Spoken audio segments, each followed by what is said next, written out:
ನಮಸ್ತೆ, ನಾನು ಶಬರೀಶ್ ಶೆಟ್ಟಿ ಅಂತ. ನನಗೆ ನಂದಕಿಶೋರ್ ಅವರು 22 ಲಕ್ಷ ವಂಚನೆ ಮಾಡಿದ್ದಾರೆ ಅಂತ ಅದ್ರ ಸಲುವಾಗಿ ಇವತ್ತು ನಮ್ಮ ಮಾತೃ ಸಂಸ್ಥೆ ಕನ್ನಡ ಚಲನಚಿತ್ರ ಚೇಂಬರ್ಗೆ ಅಧ್ಯಕ್ಷರನ್ನ ಸಂಪರ್ಕ ಮಾಡಿ ಅವ್ರ ವಿರುದ್ಧ ದೂರು ಕೊಡಬೇಕು ಅಂತ ಬಂದಿದ್ದೀನಿ. ಮುಂಚೆ ಯಾವತ್ತಾದ್ರೂ ಚೇಂಬರ್ನ ಸಂಪರ್ಕ ಮಾಡಿದ್ರಾ? ಈಗ ಯಾಕೆ ಅನ್ನೋದು ಮೊದಲನೇ ಬಾರಿ ನಾನು ಚೇಂಬರ್ಗೆ ಇವತ್ತೇ ಮೊದಲನೇ ಬಾರಿ ಚೇಂಬರಲ್ಲಿ ಕಾಲಿಡ್ತಾ ಇರೋದು. ನಮ್ಮಂತ ಪುಟ್ಟು ಕಲಾವಿದರಿಗೆ ಚೇಂಬರ್ ಎಲ್ಲಿದೆ ಅಂತ ಗೊತ್ತಿಲ್ಲ.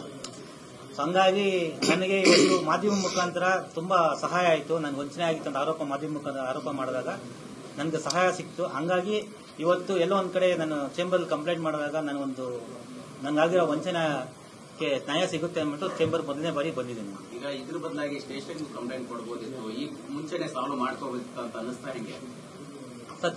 ಇದು ನಮ್ದು ಸಿನಿಮಾ ಕುಟುಂಬ. ಫಸ್ಟ್ ಕುಟುಂಬದಲ್ಲಿ ಪ್ರಾಬ್ಲಮ್ ಸಾಲ್ವ್ ಮಾಡ್ಕೋಣ.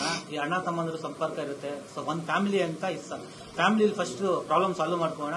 ಇಲ್ಲಿ ಆಗದೆ ಇದ್ದ ಪಕ್ಷಕ್ಕೆ ತಗೊಂಡಿರೋ ವ್ಯಕ್ತಿ ನಾನು ಯಾವ್ದು ಅಮೌಂಟ್ ತಗೊಂಡಿಲ್ಲ ಅಥವಾ ನನ್ಗೆ ಯಾರು ನ್ಯಾಯ ಸಿಗ್ಲಿಲ್ಲ ಅಂದಾಗ ನಾನು ಕಾನೂನು ಮೊರೆ ಹೋಗ್ತೀನಿ. ಫಸ್ಟ್ ನಮ್ಮ ಅಣ್ಣವರು ಹಾಕಿರೋ ಬುನಾದಿ ಕುಟುಂಬ, ನಮ್ಮ ಕುಟುಂಬದಲ್ಲಿ ಕನ್ನಡ ಚಿತ್ರ ಎಲ್ಲ ಒಂದಾಗಿರೋಣ, ಯಾವುದೇ ಕಾರಣಕ್ಕೂ ದೂರ ಆಗಬಾರ್ದು ಅನ್ನೋ ಒಂದು ಯೋಚನೆ ಇಟ್ಕೊಂಡು ನಾನು ಚೇಂಬರ್ ಬಂದಿರೋದು. ಚೇಂಬರ್ ಅಲ್ಲಿ ನ್ಯಾಯ ಸಿಗದೆ ಪಕ್ಷಕ್ಕೆ ಅಂದ್ರೆ ಚೇಂಬರ್ ಅಲ್ಲಿ ನಂಬಿಕೆ ಇದೆ, ಬಟ್ ತಗೊಂಡಿರೋ ವ್ಯಕ್ತಿ ಯಾವುದೇ ಕಾರಣಕ್ಕೂ ಚೇಂಬರ್ ಸಂಪರ್ಕ ಮಾಡಿದ್ರೆ ಅವ್ರಿಗೂ ಏನು ಸಪೋರ್ಟ್ ಮಾಡಿಲ್ಲ ಅಂದಾಗ ನಾನು ಕಾನೂನು ಹೋರಾಟ ಮಾಡ್ತೀನಿ. ಅದನ್ನು ಅಧ್ಯಕ್ಷ ಗಮನಕ್ಕೆ ತಂದು ಹೇಳ್ತೀನಿ. ಈಗ ಎಷ್ಟು ಅಮೌಂಟ್ ಕೊಟ್ಟಿದ್ರಿ, ಯಾವ ಕಾರಣಕ್ಕೆ ಕೊಟ್ಟಿದ್ರಿ? ಸೊ ಈಗ ಕೊಡೋ ಟೈಮಲ್ಲಿ ಇದ್ದಂತ ಕಾರಣ ಬದಲಾಗಿದೆಯಾ ಹೆಂಗೆ? ಸರ್ ನನಗೆ 2016 ಪರಿಚಯ ಆಗ್ತಾರೆ. ಸೊ ಪರಿಚಯ ಅವರು ನನ್ನ ಪರಿಚಯ ಜಿಮ್ಮಲ್ಲಿ ಪರಿಚಯ ಆದಾಗ ಅವರು ಒಬ್ಬ ನಿರ್ದೇಶಕರು ಎಲ್ಲ ಒಂದ್ ಕಡೆ ಸಿನಿಮಾ ಮಾಡ್ತಾರೆ, ಅವಕಾಶ ಮಾಡಿಕೊಡ್ತಾರೆ, ಒಂದು ಆಸೆ ಇತ್ತು. ಅದ್ರ ಜೊತೆಗೆ ನಾನು ಸುದೀಪ್ ಸರ್ ಅಭಿಮಾನಿ ಅಂದ್ಬಿಟ್ಟು ಸುದೀಪ್ ಸರ್ ನೋಡಬೇಕು ಅಂದಾಗ ಕರ್ಕೊಂಡು ಸುದೀಪ್ ಸರ್ನ ಪರಿಚಯ ಮಾಡ್ಕೊಡ್ತಾರೆ.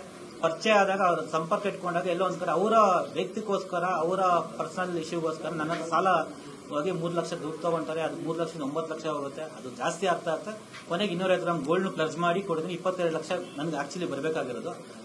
ಬಟ್ ಇದರಲ್ಲಿ ಸುದೀಪ್ ಸರ್ ಏನೂ ಇನ್ವಾಲ್ವ್ಮೆಂಟ್ ಇಲ್ಲ, ನಾನು ಅವ್ರ ಮೇಲೆ ಏನಿಲ್ಲ. ಬಟ್ ಅವ್ರ ಹೆಸರು ಹೇಳ್ಕೊಂಡು ನನಗೆ ವಂಚನೆ ಮಾಡಿದ್ರು. ಬಿಕಾಸ್ ಅಂದ್ರೆ ನನ್ನ ಅವರ ಅಭಿಮಾನಿ ಅನ್ನೋ ಒಂದು ರೀಸನ್ ಅದನ್ನ ಎನ್ಕೇಜ್ ಮಾಡ್ಕೊಂಡು ಅವರು ನನ್ನ ಸಿನಿಮಾ ಕಲಾವಿದ ಅವಕಾಶ ಕೊಡ್ತೀನಿ ಅಂತ ಅದೊಂದು ಸುಳ್ಳು ಹೇಳಿ, ಈ ಕಡೆ ಸುದೀಪ್ ಸರ್ನ ಪರಿಚಯ ಮಾಡ್ಕೊಡ್ತೀನಿ, ಕ್ರಿಕೆಟ್ ಆಡಿಸ್ತೀನಿ CCL ಅಂತ ಹೇಳಿ ಅವ್ರ ಸ್ವಾರ್ಥಕ್ಕೆ ಏನ್ ಬೇಕೋ ಅದನ್ನ ಯೂಸ್ ಮಾಡ್ಕೊಂಡು ನನ್ನನ್ನ ಬಕ್ರಾ ಮಾಡ್ಬಿಟ್ಟು. ಕ್ರಿಕೆಟ್ ಆಡೋಕ್ಕೂ ಕೂಡ ಹಣ ತಗೊಳ್ತಿದ್ರ ಹೆಂಗೆ ಅಂತ? ನಿಮ್ಮ ಹತ್ರ ಮಾತ್ರ ತಗೊಂಡಿದ್ರ, ಬೇರೆ ಬೇರೆ ಹತ್ರ? ಸರ್ ನನ್ನ ಗಮನಕ್ಕೆ ಬಂದಿಲ್ಲ, ಬಟ್ ತುಂಬಾ ಜನ ಹೇಳ್ತಿದ್ರು ಈ ತರ ತಗೊಂಡಿದ್ದಾರೆ ಅಂತ. ಬಟ್ ಅದು ನನ್ಗೆ ಗೊತ್ತಿಲ್ಲ. ಬಟ್ ನನ್ನ ಹತ್ರ ತಗೊಂಡಿಲ್ಲ, ಕ್ರಿಕೆಟ್ ವಿಷಯಕ್ಕೆ ಅಮೌಂಟ್ ತಗೊಂಡಿಲ್ಲ.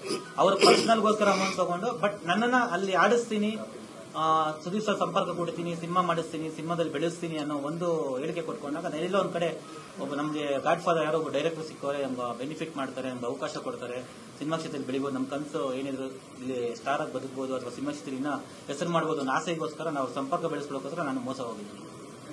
ಈಗ ಫೈನಲಿ ನಿಮ್ಮ ನಿಲುವೇನು? ಸೊ ನನ್ನ ನಿಲುವು ಅಧ್ಯಕ್ಷರ ಮೇಲೆ ನಂಬಿಕೆ ಇದೆ.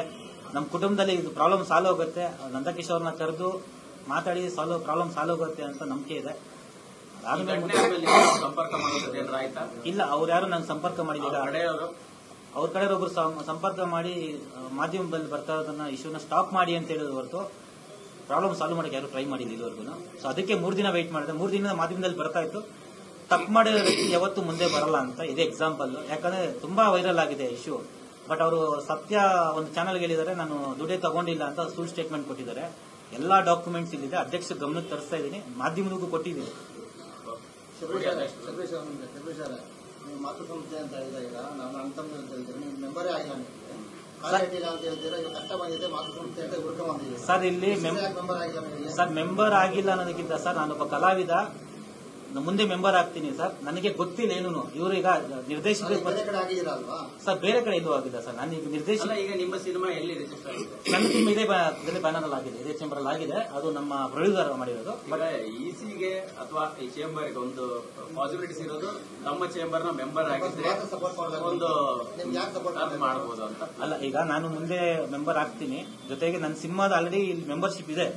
ಸೊ ಇಲ್ಲಿ ಈಗ ನಾನು ನಮ್ಮ ಪ್ರೊಡ್ಯೂಸರ್ನ ಕರ್ಕೊಂಡ್ಬರಕಲ್ಲ, ಹಾಗೆ ನನ್ನ ಪರ್ಸನಲ್ ಒಬ್ಬ ಕಲಾವಿದನಾಗಿ ಕರ್ನಾಟಕ ಚಲನಚಿತ್ರ ಮಂಡಳಿ ಕಲಾವಿದರಿಗೆ ನಿಂತ್ಕೊಳ್ತಾರೆ. ಕಲಾವಿದರಲ್ಲಿ ನಿರ್ದೇಶಕರಾಗ್ಬೋದು, ನಿರ್ಮಾಪಕರಾಗ್ಬೋದು ಅಥವಾ ನಿರ್ದೇಶಕರಿಗೆ ಆದ್ರೆ ಇದೊಂದು ದೇವಸ್ಥಾನ ಇದ್ದಂಗೆ. ಇಲ್ಲಿ ದೊಡ್ಡವರು ನ್ಯಾಯಾಧೀಶರು ನಮಗೆ ಸಹಾಯ ಮಾಡ್ತಾರೆ, ಒಂದು ನಂಬಿಕೆ ಇಟ್ಕೊಂಡು ಅಧ್ಯಕ್ಷರ ಮೇಲೆ ನಂಬಿಕೆ ಇಟ್ಕೊಂಡು ಅಧ್ಯಕ್ಷ ಗಮನಕ್ಕೆ ತಂದು ನಾನು ಬಂದಿದ್ದೀನಿ. ಸರ್ ಕಲಾವಿದ ಆಗಿದೆ ಸರ್, ಮೆಂಬರ್ ಆಗಿಲ್ಲ ಸರ್. ಕಲಾವಿದರ ಅಧ್ಯಕ್ಷ ಯಾರು ಅಂತ ಕರೆಕ್ಟ್ ಆಗಿ ಗೊತ್ತಿಲ್ಲ ಸರ್. ಈಗ ಅಧ್ಯಕ್ಷ ಇಲ್ಲ ಸರ್, ಕಲಾವಿದರು ಇದು ಮೆಂಬರ್ ಆಗುತ್ತೆ.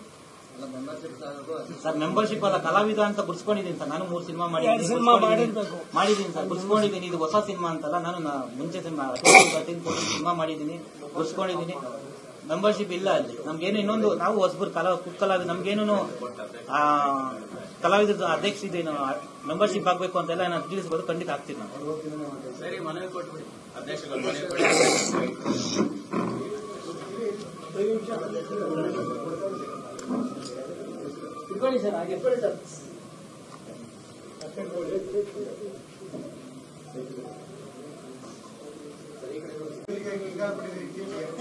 ಸರ್, ಮೊದಲನೇದಾಗಿ ನಮ್ಮ ಕಲಾವಿದರು ಅಂತ ಏನು ಇವತ್ತು ಬಂದಿದ್ದಾರಲ್ಲ ಇಲ್ಲಿ ಸಬರಿ ಶೆಟ್ಟಿ ಅವರು, ಅವ್ರಿಗೆ ಧನ್ಯವಾದಗಳು ಹೇಳಕ್ಕೆ ಇಷ್ಟಪಡ್ತೀನಿ ಸರ್. ನನ್ನ ಹತ್ರ ಕಂಪ್ಲೇಂಟ್ ತಗೊಂಡು ಬಂದಾಗ ಈಗ 2 ನಿಮಿಷ ಕೆಳಗಾಗಿ ನಮ್ಮ ಮಿತ್ರರು ಯಾರೋ ಕೇಳಿದ್ರು, ಯಾಕೆ ನೀವು ಪೊಲೀಸ್ ಸ್ಟೇಷನಲ್ಲಿ ಕಂಪ್ಲೇಂಟ್ ಮಾಡಬಾರ್ದು ಹಾಗೆ ಹೇಗೆ ಅಂತೇಳಿ. ಅವರಂದ್ರು ನಮ್ಮ ಇಂಡಸ್ಟ್ರಿ ನಮ್ಮ ಕುಟುಂಬ. ಅವ್ರು ಒಂದೇ ಮಾತಂದ್ರು, ನಮ್ಮ ಇಂಡಸ್ಟ್ರಿ ನಮ್ಮ ಕುಟುಂಬ, ನಾವು ಕುಟುಂಬದಲ್ಲಿ ಇತ್ಯರ್ಥ ಆಗದೆ ಇದ್ರೆ ಹೊರಗಡೆ ಹೋಗೋಣ ಅನ್ನೋದು ಅವ್ರ ಅನಿಸಿಕೆ. ಅದಕ್ಕೆ ನಾನು ವಾಟ್ಸಪ್ ಸರ್. ಎರಡನೇದು, ಇವತ್ತು ನಮ್ಮ ಮಿತ್ರರು ಒಬ್ರು ಕೇಳಿದ್ರು ನೀವು ಇಲ್ಲಿ ಮೆಂಬರ್ ಆಗಿದ್ದಾರೆ ಅಂತೇಳಿ. ಸರ್, ಅವರು ಕಲಾವಿದರು, ಇಲ್ಲಿ ಮೆಂಬರ್ ಆಗಬೇಕಾಗಿಲ್ಲ. ಅವ್ರು ಸಿನಿಮಾ ಮಾಡ್ತಾ ಇದ್ದಾರಲ್ಲ, ಅವ್ರ ನಿರ್ಮಾಪಕರು ನಮ್ಮಲ್ಲಿ ಮೆಂಬರ್ ಆಗಿದ್ದಾರೆ. ಹಾಗಾಗಿ ನಾವು ಕೆಲವೆಲ್ಲ ಇದನ್ನ ನೋಡಿಕೊಂಡು ಏನೋ ಒಂದು ಆಗತ್ತೆ, ಅದನ್ನ ಇಮಿಡಿಯೇಟ್ ಆಗಿ ನಾವು ಏನು ಮಾಡಬೇಕು ಅನ್ನೋದು ನೋಡಲೇಬೇಕು ಹೊರತು ನಮ್ಮಲ್ಲಿ ಮೆಂಬರ್ ಇರಲೇಬೇಕು, must and should.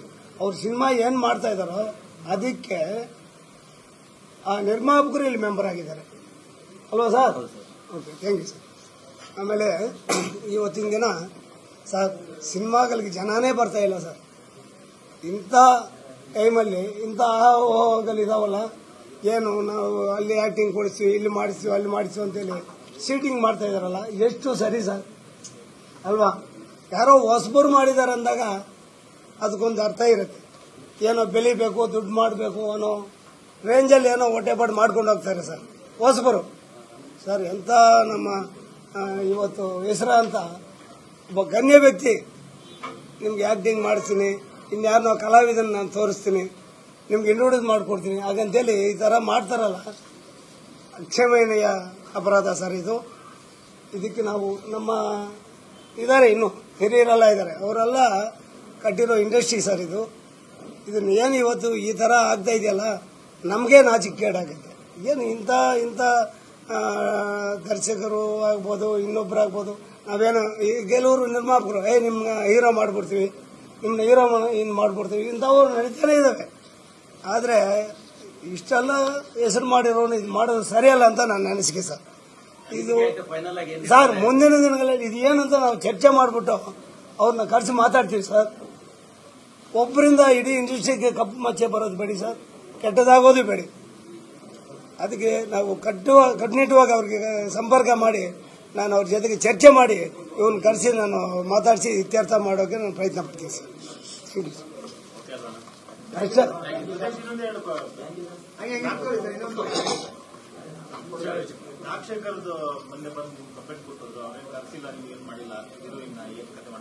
Sir, actually ನಾನು ಊರಲ್ಲಿ ಇರಲಿಲ್ಲ. ನಮ್ಮ ಮಾಜಿ ಅಧ್ಯಕ್ಷರಾದ ಸಾರಾ ಗೋವಿಂದ ಅವರು ನಾಗಶೇಖರ್ ಕಂಪ್ಲೇಂಟ್ ಅಲ್ಲ, ವಿಜಯಲಕ್ಷ್ಮಿ ಅವ್ರದ್ದು ಇತ್ಯರ್ಥ ಆಗಿದೆ ಸರ್. ವಿಜಯಲಕ್ಷ್ಮಿ ಅವ್ರದ್ದು ಇತ್ಯರ್ಥ ಆಗಿದೆ ಅಂತೇಳಿ ನಮ್ಮ ಮಾಜಿ ಅಧ್ಯಕ್ಷರು ಸಾರಾ ಗೋವಿಂದ ಅವರು ಹೇಳಿದ್ದಾರೆ. ಈಗ ನಮ್ಮ ನಾಗಶೇಖರ್ ಅವ್ರದ್ದು ಅವ್ರು ಏನೇನೋ ಹೇಳಿಕೆಯಲ್ಲಿ ಕೊಡ್ಕೊಳ್ತಾ ಇದ್ದಾರೆ ಸೋಷಿಯಲ್ ಮೀಡಿಯಾದಲ್ಲಿ. ನಮ್ಗೆ ಇಷ್ಟುವರೆಗೂ ನಮ್ಮ ಸಂಪರ್ಕಕ್ಕೆ ಬಂದೇ ಇಲ್ಲ ಅಮ್ಮ. ನಾವು ಸುಮಾರು ಸಲ ದೂರವಾಣಿ ಮುಖಾಂತರ ಪ್ರಯತ್ನ ಪಡ್ತಾ ಇದ್ವಿ, ಅವರು ನಮ್ಗೆ ಸಿಕ್ಕಿಲ್ಲ. ಆದರೆ ನಾವು ಯಾವುದೇ ರೀತಿ ಅವ್ರಿಗೆ ನಾವು ಮೋಸ ಮಾಡಿಲ್ಲ. ನಾವು ಕರೆದಾಗೆಲ್ಲ ಬಂದಿದ್ವಿ, ನಾವು ಹೇಳಿಕೆಗೆಲ್ಲ ಕೊಟ್ಕೊಂಡಿದ್ದಲ್ಲ ಸೋಷಿಯಲ್ ಮೀಡಿಯಾದಲ್ಲಿ. ನಾವು ಊರಲ್ಲಿ ಇಲ್ಲ ಸರ್, ಇವತ್ತು ಬಂದಿದ್ದೀನಿ, ಫೋನ್ ಮುಖಾಂತರ ಚರ್ಚೆ ಮಾಡ್ತೀವಿ ಸರ್ ಅವ್ರ ಜೊತೆ. ಈಗ ಅವರು ಹೇಳಿದಾರಲ್ಲ, ನಾನು ಮೊದಲೆಲ್ಲ ಸಿನಿಮಾ ರಿಲೀಸ್ ಆದಾಗ ಬಂದಿದ್ದೀನಿ ಪ್ರಮೋಷನ್ಗೆ, ಅವ್ರು ಮಾತಾಡೋದು ನಂಗೆ ಹರ್ಟ್ ಆಗಿದೆ, ಸೊ ಹಾಗಾಗಿ ನಾನು ಬರಕ್ಕಾಗಿಲ್ಲ, ಬೇರೆ ಸಿನಿಮಾ ಶೂಟಿಂಗ್ ಅಲ್ಲಿ ಇದ್ದೀನಿ ಅಂತ ರೀಸನ್ ಕೊಡಿದ್ರಿ. ಫಸ್ಟ್ ಟೈಮ್ ರಿಲೀಸ್ ಆದ್ರೆ ಓಕೆ, ರಿಲೀಸ್ ಆಗಿದ್ದೆ ಹಾಗಾಗಿ ಬರಕ್ಕಾಗಿಲ್ಲ ಅಂತ ಇದ್ರೆ ಇಲ್ಲ, ಹಾಗೇನಿಲ್ಲ ಸರ್. ಒಂದು ಸಿನಿಮಾ ಗೆಲ್ಲಲೇಬೇಕಂದ್ರೆ ಅವರು ರಿಲೀಸ್ ಮಾಡ್ತಾರೋ ಇನ್ನೊಂದು ಮಾಡ್ತಾರೋ ಅದನ್ನ ಚೆನ್ನಾಗಿ ಹೋಗ್ಬೇಕಾರೆ ಸಪೋರ್ಟ್ ಮಾಡಿಕೊಡೋದು ನಮ್ಮ ಧರ್ಮ ಸರ್. ಅದು ಮಾಡಲೇಬೇಕು. ನೀವು ಅಲ್ಲಿ ಯಾಕೆ ಹಿಂಗೆ ಮಾಡಕ್ ಹೋಗಿದ್ರಿ, ಹೆಸರು ಗಳಿಸಿದ್ರಿ, ಹಣ ಗಳಿಸಿದ್ರಿ ಅಲ್ವಾ, ಯಾಕೆ ಇವಾಗ ತಾಚಾರ ಮಾಡ್ತೀರಿ? ಬನ್ನಿ ಒಂದ್ಸಲಿ ಬಂದು ಅವ್ರ ಜೊತೆಗೆ ಕೈ ಜೋಡಿಸಿ, ತಪ್ಪೇನಿದೆ? ನಾವೇನಾದ್ರು ಕಲ್ಕೊಳ್ತೀವಿ ಅದರಲ್ಲಿ? ಏನಿಲ್ಲ ಸರ್. ಅಟ್ಲೀಸ್ಟ್ ಮಾತೃ ಸಂಸ್ಥೆಯಾದ ನಮ್ಮ ವಾಣಿಜ್ಯ ಮಂಡಳಿಯಿಂದ ಒಂದು ದೂರವಾಣಿ ಕೆರೆ ಹೋದಾಗ ಅದಕ್ಕೆ ಸ್ಪಂದಿಸಬೇಕು ಅವರು. ಯಾರೋ PA ಹತ್ರ ಮಾತಾಡ್ಸೋದು, ನಾನು ಏನು ದೊಡ್ಡ ನಾಯಕ ನಟರೆಲ್ಲ ಇದ್ದಾರೆ, ಎಷ್ಟು ನಮ್ಗೆ ನಿರ್ಮಾಪಕನ ಅನ್ನದಾತರ ಅಂದವರು ಎಲ್ಲ ಇದ್ದಾರೆ.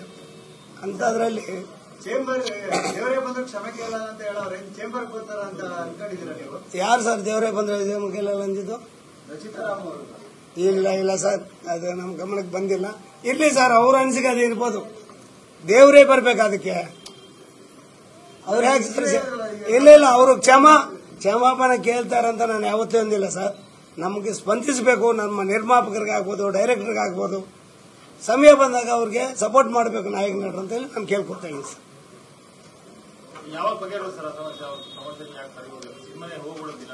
ಹೌದು ನೋಡೋಣ ಸರ್. ಈಗ ನಾನು ದೂರವಾಣಿ ಸಂಪರ್ಕ ಮಾಡ್ತೀನಿ, ಸಿಕ್ಕಿದಾಗ ನಾನು ಅಮ್ಮನಿಗೆ ಹೇಳ್ತೀನಿ sir. Okay, thank you sir, thank you.